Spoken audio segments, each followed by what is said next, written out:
दोस्त ज़िंदगी में बहुत अहम स्थान रखते हैं। अगर एक सच्चा दोस्त आपके पास है तो आपकी ज़िंदगी की परेशानियाँ आधी हो सकती हैं। तो चलिए सुनते हैं ऐसे ही दोस्तों की कहानी।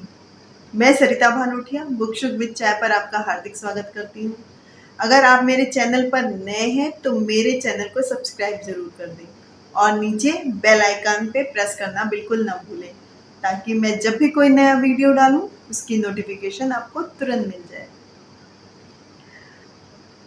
एक शहर में 4 दोस्त रहते थे, अजय, विजय, आकाश और विकास। उन चारों की कॉलेज का आज अंतिम दिन था।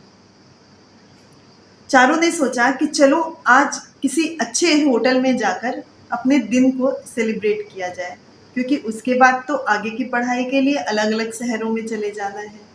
चारों ने अपने पॉकेट मनी से पैसे इकट्ठे किए और साइकिल उठाकर होटल की तरफ निकल गए। उन्होंने वहाँ चाय नाश्ते का ऑर्डर दिया और आपस में अपनी नई पुरानी बातों को शेयर करते रहे।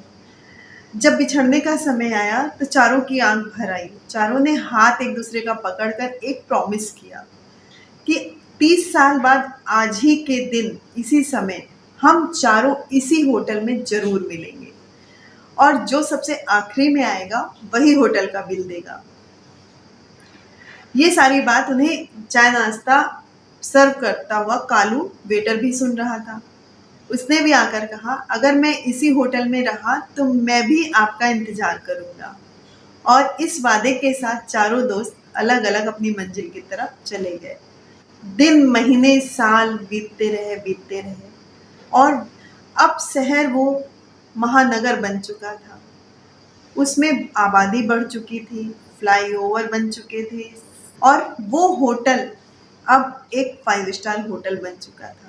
और वहाँ पर काम करने वाला कालू वेटर अब वेटर नहीं रहा, वो उस होटल का मालिक बन चुका था। 30 साल बाद वो दिन आया और उस होटल के सामने एक बहुत लग्जरी गाड़ी आकर रुकी, जिसमें से विजय, जो कि अब एक ज्वेलरी शॉप का मालिक था, उतरा और अंदर आया। कालू ने उसे पहचान लिया और उसने कहा कि आपके लिए आपके दोस्त आकाश ने वो कॉर्नर वाली टेबल बुक कर रखी है, आप वहाँ पर बैठिए, उन्हें थोड़ा टाइम लगेगा आने में। वो बहुत खुश हुआ कि मैं सबसे पहले आ गया हूँ, इसका मतलब मुझे अब बिल नहीं देना पड़ेगा और जो सबसे आखिरी में आएगा उसका मजाक बनाने में भी बहुत मजा आएगी। वो ये सोचकर वो टेबल पर बैठकर और दोस्तों का इंतजार करने लगा। तभी दूसरा दोस्त अंदर आया, जो कि अब बहुत बड़ा बिजनेसमैन बन चुका था। दोनों गले मिले और अपनी अपनी बातें करने लगे, घर परिवार की, जो उन्होंने पढ़ाई पढ़ी उसकी बातें करने लगे, अपनी स्ट्रगल की बातें करने लगे और इंतजार करने लगे दूसरे दोस्त का। इतने में विकास अंदाज अंदर आता हुआ दिखा, जो कि अब वहाँ पे राजनेता बन चुका था। तीनों दोस्त आपस में गले मिले और बहुत खुशी हंसी मजाक करने लगे।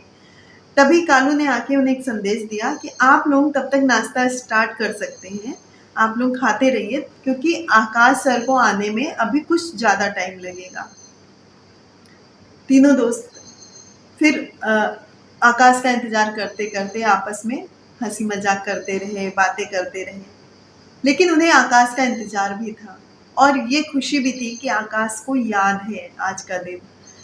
इस तरह से समय बीत रहा था। शाम के 8 बज गए।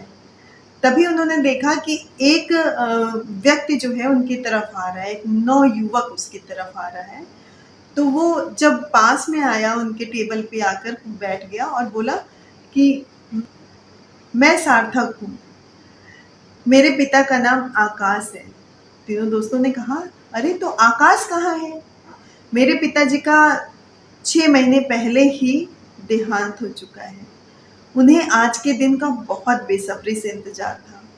उन्होंने ही मुझसे कहा था कि बेटा तुम्हें आज के दिन वहाँ पर जाकर मेरे दोस्तों से मिलना है, लेकिन तुम सबसे आखिरी में जाना, नहीं तो मेरे दोस्त को अगर पहले ये पता चल जाएगा कि मैं इस दुनिया में नहीं हूँ तो वो बहुत दुखी हो जाएंगे और अपने आज के दिन को वो सेलिब्रेट नहीं कर पाएंगे। और उन्होंने ये भी कहा था कि जाकर मेरे दोस्तों को मेरी तरफ से गले ज़रूर लगा लेना।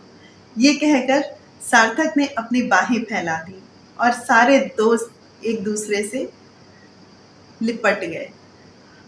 उन्हें आकाश के जाने का जितना दुख था, वहीं ये संतोष भी था कि आकाश ने उनके लिए इतना सोचा। वो एक सच्चा दोस्त था जो चाहता था कि जब हम सब मिले तो उसकी वजह से हमें दुख ही ना होना पड़े।